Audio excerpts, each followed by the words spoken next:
ہاں اگر آپ لوگوں میں سے کوئی یہ سوچ رہا ہو کہ ان مزارات پر تو خرافات ہو رہی ہیں، ان مزارات پر تو جناب بدعات کی جا رہی ہیں، ان مزارات پر تو خلاف شرع کام کیے جا رہے ہیں، تو ہم واضح اعلان کرتے ہیں ان مزارات کے اوپر جو خلاف شرع کام کیے جاتے ہیں اہل سنت کا اس سے کوئی تعلق نہیں۔ ان مزارات پر جناب جو بدعات کی جاتی ہیں اہل سنت کا اس سے کوئی تعلق نہیں۔ ان مزارات پر جناب جو آج میلہ ٹھیلا لگا ہوا ہے ان سے نہ مزار والوں کا تعلق ہے نہ اہل سنت کا تعلق ہے۔ مزار والے کبھی یہ نہیں کہتے کہ گلہ لگاؤ اور روزی روٹی کا سرکٹ چلاؤ، جب وہ پرہیزگاری کی زندگی گزار کر گئے اور انہوں نے بھی ہمیں پرہیزگاری کا ہی حکم دیا ہے کہ پیچھے ہم نے جناب سجادہ نشین بٹھا لیے اور ان سجادہ نشینوں نے ان کو کاروبار بنا لیا، ورنہ یہ جو لوگ تھے اولیاء اللہ تھے یہ بہت کھرے انسان تھے، سچے انسان تھے، پرہیزگار لوگ تھے۔ انہوں نے ہمیں یہ درس دیا ہے کہ کوئی بھی بات خلاف شرع اگر کسی بندے کے اندر نظر آ جائے اور لوگ کہتے ہوں کہ یہ بہت بڑا بزرگ ہے، وہ بزرگ نہیں ہو سکتا۔ جو خلاف شرع کام کرتا ہے وہ کبھی ولی نہیں ہو سکتا۔ ولی اسی کو کہتے ہیں جو اللہ اور رسول اللہ کے بتائے ہوئے احکامات پر اپنی زندگیاں گزار دیتے ہیں، وہ ہوتا ہے اللہ کا ولی۔ اور آج مزارات کے اوپر جو یہ غلہ سسٹم لگا ہوا ہے، چندہ باکس لگے ہوئے ہیں اور مزارات کے اوپر جناب یہ چادر چڑھائی جا رہی ہے، مزارات کے اوپر یہ جو سارے خرافات کی جا رہی ہے، نہ اسلام کا اس سے تعلق ہے نہ اہل سنت کا اس سے تعلق ہے۔ ہاں جو مزار کے اندر اللہ والا ہے اس کی ولایت کے اندر کوئی شک نہیں ہے۔ آج بھی جاؤ داتا صاحب وہاں آپ 2 بجے جاؤ گے تو اس وقت بھی ایسے معلوم ہوگا کہ دن چڑھا ہوا ہے، لوگ آ رہے ہیں، قرآن پڑھ رہے ہیں، درود و سلام پڑھ رہے ہیں، تسبیحات پڑھ رہے ہیں اور جناب صاحب مزار کی روح کو بخش رہے ہیں اور اللہ پاک سے اپنی مرادیں مانگ رہے ہیں اور اس اللہ والے کے وسیلے سے مانگ رہے ہیں۔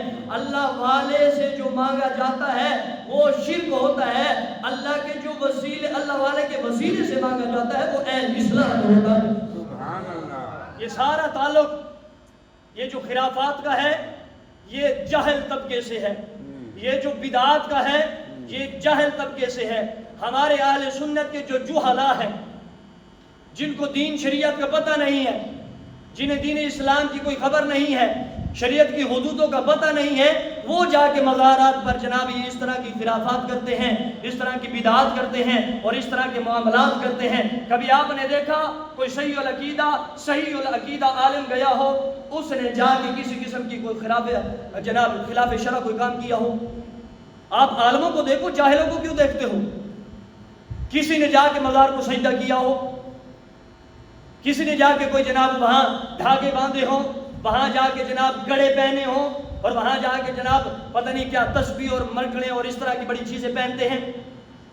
کسی عالم کو دیکھ لو، جب بھی آپ عالموں کو دیکھو گے ان کے جناب یہ ہاتھ جو ہوں گے وہ بھی نہ اس کے اندر دھاگا بندھا ہوا ہوگا نہ گڑا پہنا ہوا ہوگا، ان کے جناب نہ ہاتھوں میں کچھ ہوگا نہ گلوں میں کچھ ہوگا نہ پاؤں میں کچھ ہوگا۔ جب تم عالموں کی پیروی کرنے والے ہو، جب شریعت کے یہی جناب شریعت کا نظام چلانے والے ہیں رسول اللہ کی نظر عنایت سے، تو تم ان کی پیروی کرو نا۔ جہلا کو دیکھ کے اہل سنت کے اوپر الزام کیوں لگاتے ہو؟ اہل سنت کل بھی حضور کی دین کی پیروی کرنے والے تھے، آج بھی حضور کی پیروی کرنے والے ہیں، تا قیام قیامت حضور کے دین کی پیروی کرتے رہیں گے، حق کے راستے پر چلتے رہیں گے اور یہی راستہ سیدھا مدینے سے جنت کی طرف پہنچ جاتا ہے۔ سبحان اللہ۔ جہلا کو دیکھ کے فتویٰ بازی نہ، واہ جی واہ، جاہلوں کو دیکھ کے فتویٰ بازی نہ کیا کرو۔ جناب کسی عالم کو دیکھو اور اگر وہ اس طرح کا کام کر رہا ہے تو پھر آپ کہو کہ یہ تو عالم نے ایسا کیا تھا۔ عالم ایسا کام نہیں کرتے۔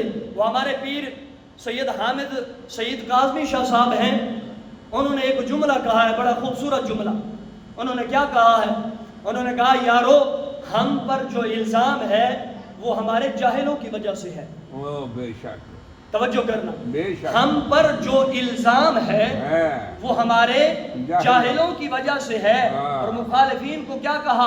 ہم پر جو الزام ہے وہ ہمارے جاہلوں کی وجہ سے ہے، تم پر جو الزام ہے تمہارے عالموں کی وجہ سے ہے۔ سبحان اللہ۔ تم پر جو فتویٰ بازی ہوئی ہے وہ تمہارے عالموں نے کی ہے، تمہارے عالموں کی وجہ سے ہوئی ہے، اور ہم پر جو الزام لگایا جاتا ہے وہ ہمارے جاہلوں کی وجہ سے کیا جاتا ہے۔ تو جب جاہل ہے، جسے کوئی علم ہے ہی نہیں، شریعت کا پتہ ہے ہی نہیں اور اسلام کی حدود کا پتہ ہے ہی نہیں، اس کو دیکھ کے پھر اہل سنت پر فتویٰ کیوں لگاتے ہو؟ اہل سنت شروع سے ہی اہل حق ہیں اور اسی پر ہی قائم رہیں گے۔ اللہ پاک ہم سب کو ان سچوں کا دامن تھامنے کی توفیق عطا فرمائے۔